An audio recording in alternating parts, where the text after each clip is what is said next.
palabasan yung katas ng baboy. Kasi liit yung baboy niya kasi mawawala yung fats niya. Ayan. And I'm your chef, Jessie! Bagong buhay. Bagong buhay. Eh, nakamarero chef. O gabi, isahangan ko na milyari.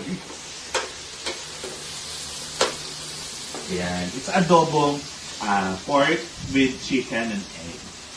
It's a Kapampangan adobo from Santa Ana, Pampanga. So, ganyan sila mag-adobo doon. Actually, ako mupat. Alwati pa ako na-adobo na eh. Diba? Ang yummy ng chef. Pawis.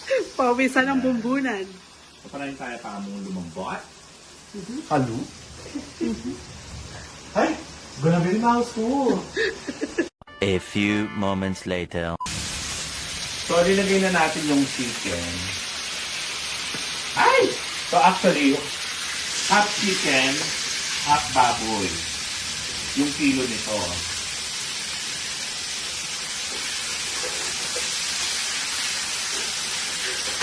Pumili ito. Ay!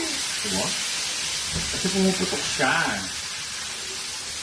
Yan. So, ngayon, iaano natin siya. Iahalo na natin yung manok. And then, let Iaan lang natin. it simmer for about Siguro mga 10 minutes. After natin siyang halutin.